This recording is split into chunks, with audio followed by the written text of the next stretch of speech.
The realm. Do you know what the realm is? It's the 1,000 blades of Aegon's enemies. A story we agreed to tell each other over and over till we forget that it's a lie. What's up, ladies and gentlemen? Welcome back for another Game of Thrones and House of the Dragon video. In this video, we will look ahead at next week's episode by examining the new trailer released by HBO. This video gives us our first look at the new episode. It seems episode 3 of House of the Dragon is roughly a year or a year and a half ahead of the second episode. Not only are Viserys and Alicent now married, but they've also already had their first son, Aegon of House Targaryen. Unfortunately for Rhaenyra, her own half-brother Aegon will be the roadblock that is set in front of her and the Iron Throne. Now, before we go any further, I want to discuss the sponsor of this video, AtlasVPN.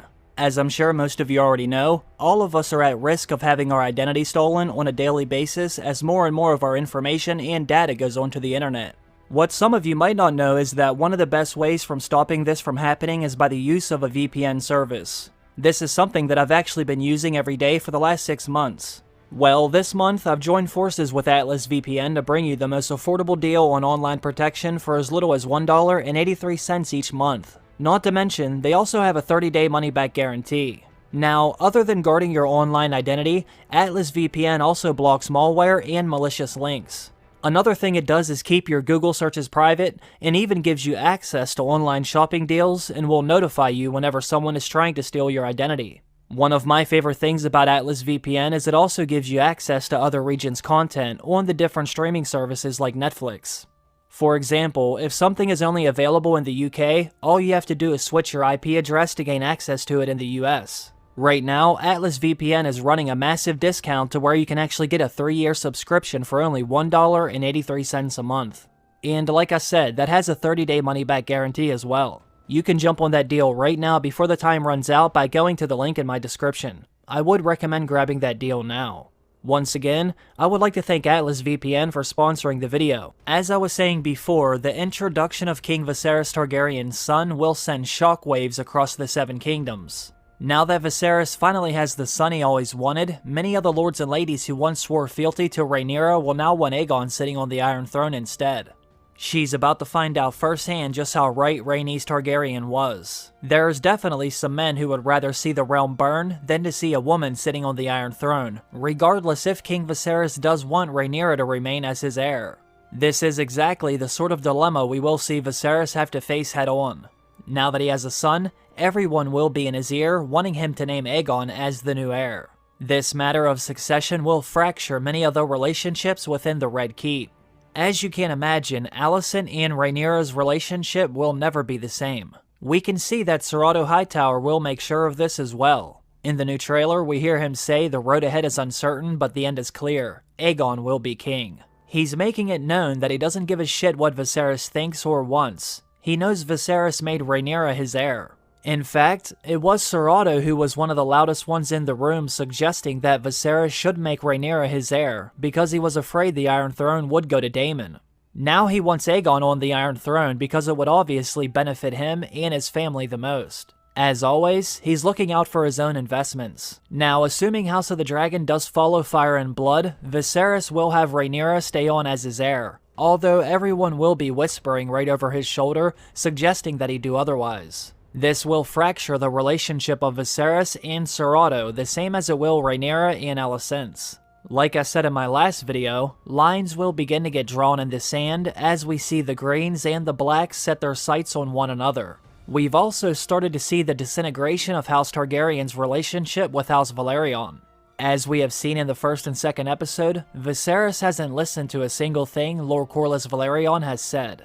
In fact, it is one of the main reasons why he decided to go to the Stepstones without the king's blessing. This is obviously a relationship Viserys will have to fix. Not only are the Velaryons incredibly rich and influential, but they also have the largest fleet in Westeros. This is someone he does need on his side, therefore Viserys will most likely use Rhaenyra as a way to smooth things over. Viserys will have his daughter marry Lord Corlys Velaryon's son Laenor Velaryon, although Rhaenyra has no interest in him whatsoever. We hear Rhaenyra say, "I do not wish to get married," but we also hear her father snap back when he says, "Even I do not exist above tradition and duty." Unfortunately for her, this is something she will be forced to do. Neither one of them will be happy in this relationship, and as I've said before, the marriage will be for alliances only. Rhaenyra and Laenor will have to look elsewhere if they're wanting love. Another thing we will see in the next episode is the royal hunt. We actually saw Robert Baratheon go on one of these in the first season of Game of Thrones. And, like we saw with Robert Baratheon's royal hunt, they can be rather dangerous. It looks like Rhaenyra might be attacked by some animal during this episode. We see her savagely stabbing at something. This is most likely some animal she encounters while they're out in the woods. I'm thinking that's why she has blood all over her in this image. We also see Viserys stabbing at something here. Now what's interesting about this is not only did Robert Baratheon die shortly after he went hunting, but so did Viserys Targaryen's father Baelon. We might actually hear something about this in the new episode. Now the main event in this episode will be the War for the Stepstones, something they've been setting up since the very first episode. Craghas Drahar, also known as Craghas Crabfeeder, is an admiral from Myr who serves under the Triarchy. Now it's said that the Crabfeeder will lead armies and fleets in conquering the Stepstones from the island's pirates and outlaws. During this campaign, he earned his infamous nickname Craghas Crabfeeder by ordering hundreds of pirates staked out on the beaches to drown in the rising tide. Imagine just how horrific that would be. After the men are nailed to the stakes, as if that isn't bad enough, they have to sit there and watch as the water slowly rises inch by inch until it inevitably drowns them. Other than maybe being burned alive, drowning would have to be one of the worst ways to go. Lord Corlys Velaryon and Daemon Targaryen are now on their way to wash out the Crabfeeder and his men. In Fire and Blood, the War for the Stepstones actually lasts for several years, and we might end up seeing more than one battle in this first season. Eventually, Daemon and Lord Corlys will win enough of these battles that Daemon will be named as the King of the Narrow Sea. We have seen him arrive back in King's Landing with the crown upon his head. Now, if you don't want to know how these battles end, I would stop the video right here. For those of you who are interested in hearing what happens to the Crabfeeder, I will let you know now. Daemon will eventually defeat him in battle by removing his head with his Valyrian steel sword Dark Sister. I really hope they leave that in. I want to see Daemon hold this man's head up high above his own. He might want to wear some gloves however, because for some reason, it looks like the Crabfeeder might have grayscale all over his body. Now, I'm not exactly sure what the hell this is, but it does look very similar to what was all over the Stone Men. It looks like he has some sort of flesh-eating disease, unless the sea has done something to his skin. I guess we will see if they made some of their own additions to Fire and Blood. I think this season will only get more interesting from here on out. It's amazing that we're already about to get some action in only the third episode of the first season. If you remember in Game of Thrones, we didn't see any real action in the first season. There were a few battles, but all of them happened off screen. This episode will not only show us a battle, but a massive dragon battle nonetheless. We're definitely seeing the benefits of having a giant budget with House of the Dragon.